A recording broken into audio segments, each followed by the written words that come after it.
You should answer the questions as you listen, because you will not hear the recording a second time. Listen carefully to the conversation and answer questions 1 to 10. Good Times Holidays, John speaking. How may I help you? Oh, hello. I'm calling to complain about a holiday we've just had. Oh dear, I'm sorry to hear about that. Yes, we're very disappointed. What I need to do is to take some information from you so that I can look up the relevant files and then we can discuss the specific problems. Would that be all right with you? Yes, I hope it doesn't take too long. Oh no, let me just get a form ready. First, the name, please, of the person who booked the holiday. Well, our surname's Sharp, S-H. Like a knife. Yes, but with an E on the end. And a first name? I'm Alice, but I think it was my husband who actually booked the trip. His name's Andrew. Fine. And then the address, please. It's Flat 4, Beaconsfield. That's Beaconsfield, House. That's Winchester. And it's SO2, 4ER. Thank you. And could I take a telephone number? We're on 0374 56561 at home. Or do you mean during the day? Then my work number's 0374 55793. I'll put the work one down, assuming that's normal office hours. Oh, yes.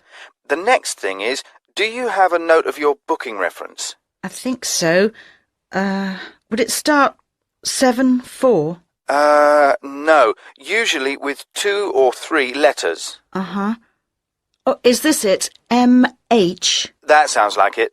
And then 66G4. Thank you. Right, what's next? Now, did you book in conjunction with any kind of special offer? Or did you book directly with us? Or maybe through a scheme your employer's part of? Oh, okay. No, I think... Yes, we were using an offer from a credit card company. They always seem to have offers on. You get something with every bill, don't you? Yes, so many. Fine. And now, insurance. Did you have an insurance policy that came with your booking? Well, no. I mean, it came under our Gold Star policy, so we didn't need extra. No, that's fine. It's just a check. All right, nearly there. Now, what type of holiday was it? Well, not very... No, okay. It was called a midwinter break in the brochure. Thank you. And when was the holiday? We just got back on January the 21st, and we started on the 16th. Fine. Right. I'm sorry about all that. No, I understand. So, what was the problem you encountered? There were 2 things that disappointed us, actually. Right. In the first place, we were told that when we arrived at the station, a taxi would meet us and take us straight to the house. But in fact, there wasn't one there. We had to wait for ages and then pay for one ourselves. So that was inconvenient and expensive. Oh, I'll look into that, see what went wrong. And the other problem was that we'd been promised there would be a bicycle for each of us stored at the house, ready to use. But there were only 3, which is no good for a family of 4. No, it wouldn't be. OK, well, I'll check into that as well. Now, if you can give me a few hours, I'll get back to you this afternoon, and then we can discuss... That is the end of section 1. You now have half a minute to check your answers.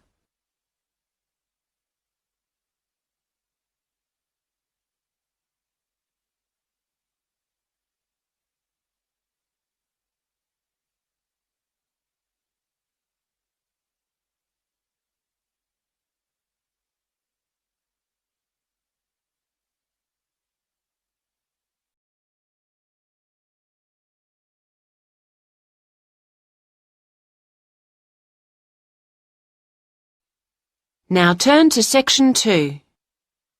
Section 2. You will hear a talk about opportunities for temporary jobs. First, you have some time to look at questions 11 to 15.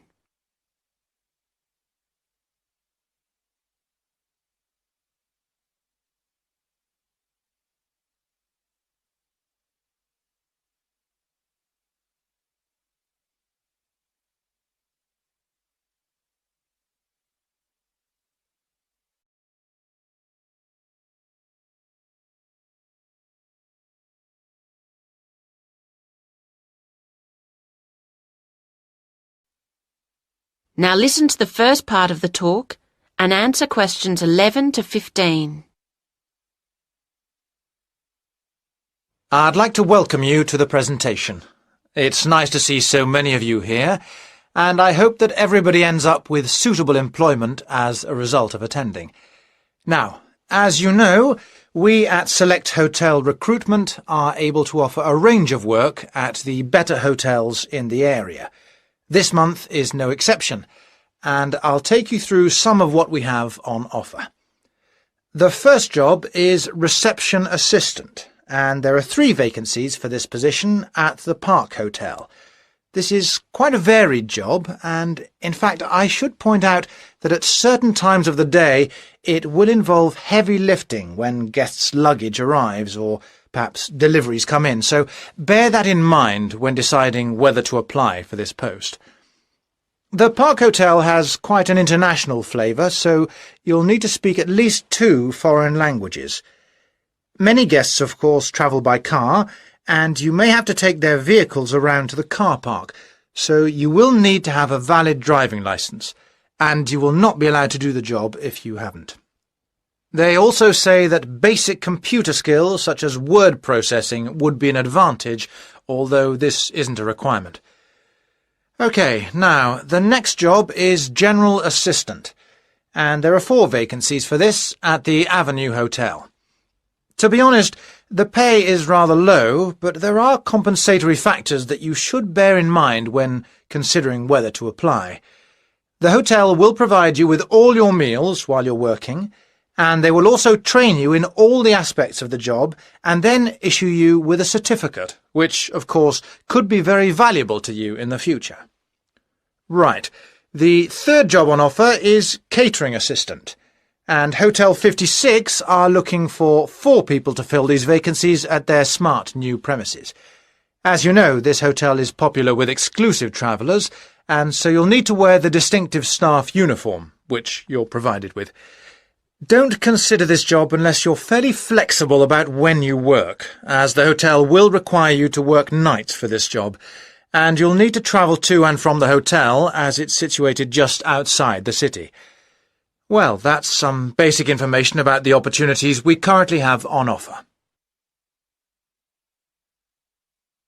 Now you have some time to look at questions 16 to 20.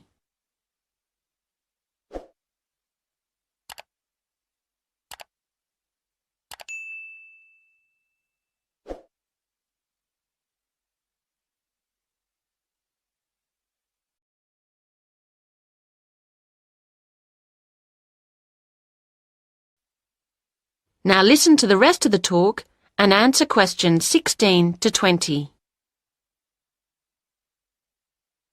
Now, if you would like to apply for one of these jobs, you'll need to follow our recruitment process. It might seem complicated, but we guarantee the hotels we work with to provide carefully vetted staff. So, the first thing you'll need to do is fill in one of these, a personal information form. It's pretty straightforward and should only take you a few minutes. Once you've done that and handed it in, we'll give you a questionnaire about your skills to do. Again, I don't expect this to take you very long. We then look through the information about you and pass on our recommendations to the relevant hotel. Hopefully you'll be accepted by your chosen hotel. Assuming you are, you will then proceed to the next step of the process and attend a general course of training. This is designed to be helpful and realistic, so an important part of the course is role-play activities. You should have some fun while you learn. OK, and after that, the final step is that you'll be contacted by the hotel you're going to work for, and they'll post you a video about themselves and the work involved. Watching this will constitute further specific training for your job. Well, I hope that's reasonably clear at this stage. Are there any questions on what I've said so far? That is the end of section 2. You now have half a minute to check your answers.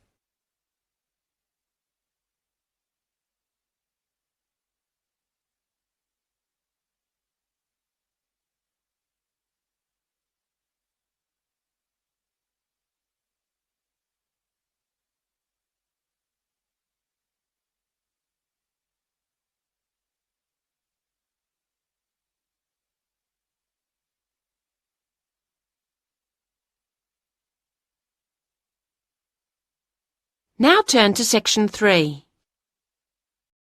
Section 3. You will hear a discussion between two students, David and Jane, and their tutor, Dr. Wilson, about their group research project into local history. First, you have some time to look at questions 21 to 26.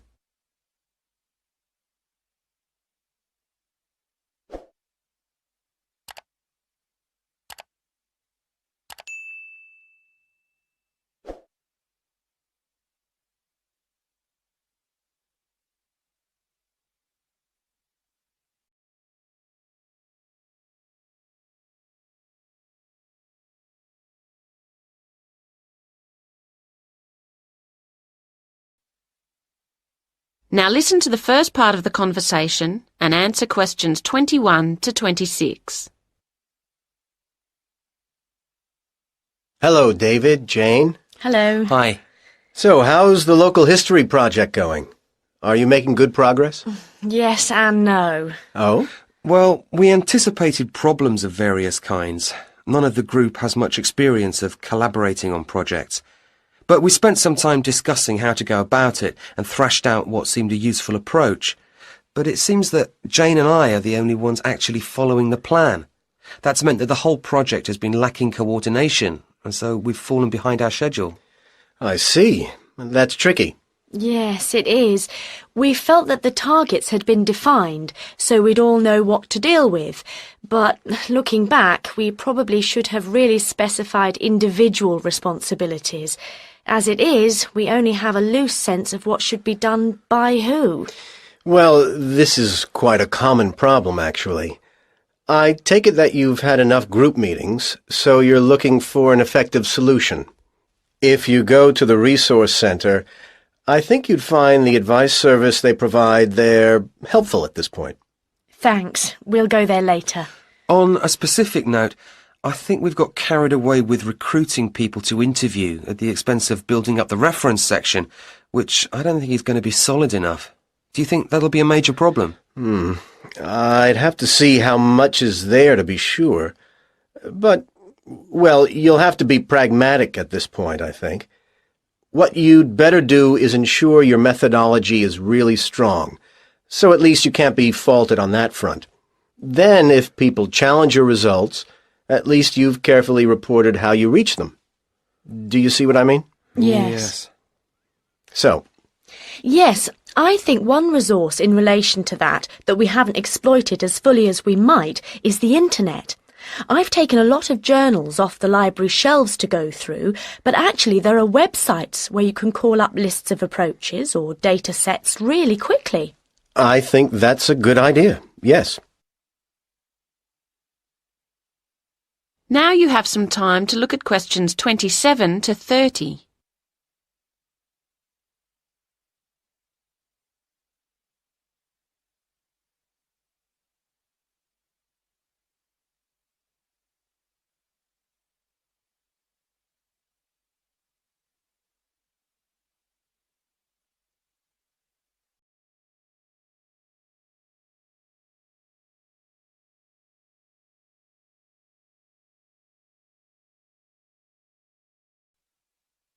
Now listen to the rest of the conversation and answer questions 27 to 30. Now, let's think about the field trip and at least make sure that goes as well as possible. You're going to Cambridge on the 22nd. The Monday, yes. It's quite soon now. And in the morning, you'll be traveling and then getting settled into the hotel. Uh-huh. But you need to get down to work after lunch, of course. Now, I've arranged for you to have a look at some useful visual material, especially photographs and old magazines and newspapers, which is included in an exhibition at the library in the university. That sounds like a good starting point. There's quite a lot on show, so that'll occupy most of the afternoon. Then the following morning, I want you to go and talk to someone in the city library. His name's Jarvis Gregson. He works in the education section there, and he's an expert on the area's history. Don't, of course, forget to take a tape recorder with you, so that you can record what he tells you. Mm-hmm. And to have our questions ready. Indeed. Okay, and the afternoon's free for you to wander around, get the feel of the place? Do some sightseeing. As you wish. It's a beautiful city. But it's back to work on Wednesday morning. Concentrate on the central area and walk around methodically. You'll have the plans I'm getting ready for you from different periods, and your task is to compare those with the makeup of the city today.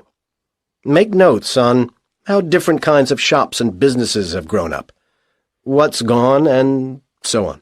I hope the weather's good. Yes, and in the afternoon, I want you to think about producing your own records, along the lines of the ones in the city library's archives. The history of the castle is very important to the city's development, so use a camera to get some pictures that reflect that if you can, showing it in relation to the buildings and spaces around it. We'll try. And when do we travel back? That's up to you. You can either decide to... That is the end of section 3. You now have half a minute to check your answers.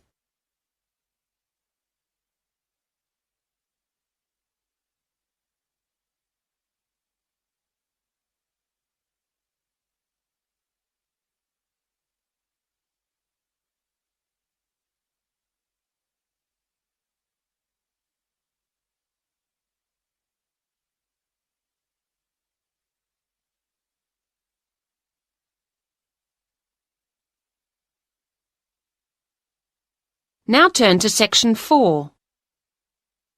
Section 4. You will hear part of a talk for tourism students about the London Eye, a modern tourist attraction in London. First, you have some time to look at questions 31 to 35.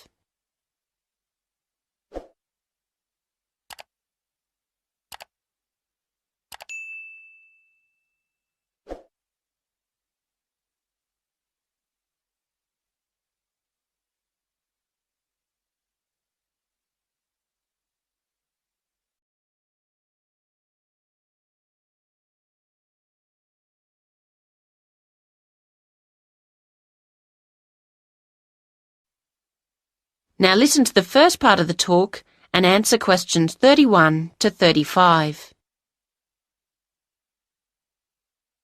Today, I want to focus on some of the major sites that attract tourists to cities, and I'm going to begin with the London Eye.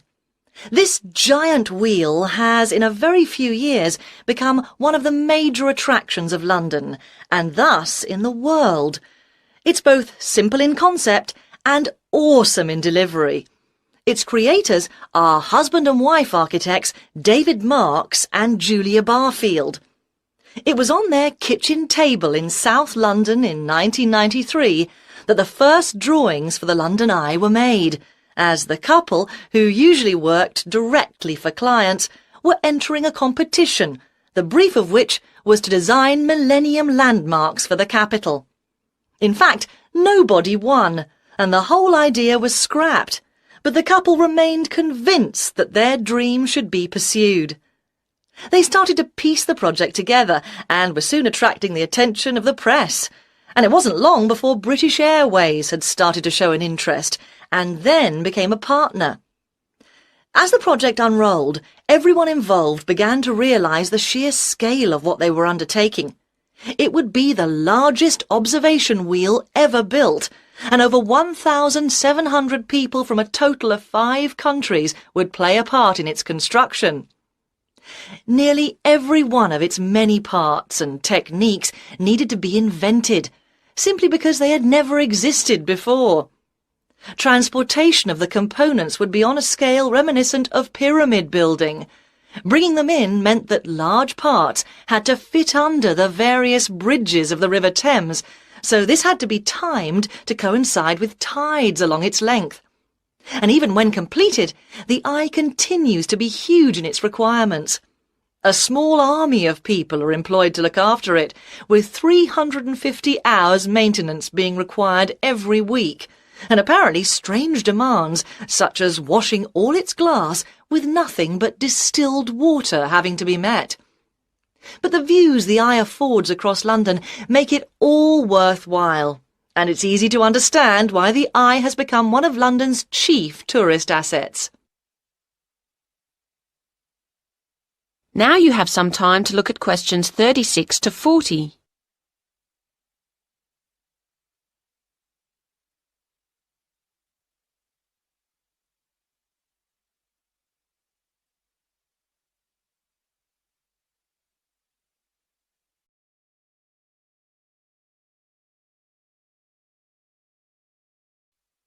Now listen to the rest of the talk and answer questions 36 to 40. So, how is that great wheel held up? How did it get there? The starting point was, of course, the ground, and while parts of the wheel itself were still being constructed in various countries, tension piles were being driven into the ground beside the River Thames. This was the first step, and once these were securely in place, a base cap was installed over them as a kind of lock, with two giant plinths pointing up onto which an A-frame was attached, like a giant letter. All this took many months and incredible effort, but meant that the spindle could be installed around which the great wheel would turn. Now the project really was in business, and the vast rim, with spokes like an outsized bicycle wheel, could be brought in. The passenger capsules were assembled and hung onto the rim, each one linked by mounting rings that would support eager viewers as they rose above London. And the last thing to be built is the first thing the visitor encounters, the boarding platform laid down underneath. The whole process employed thousands of people in total and was avidly watched by millions. How long the Eye will stay is uncertain, but any talk of dismantling it always meets with immediate protest. That is the end of section 4. You now have half a minute to check your answers.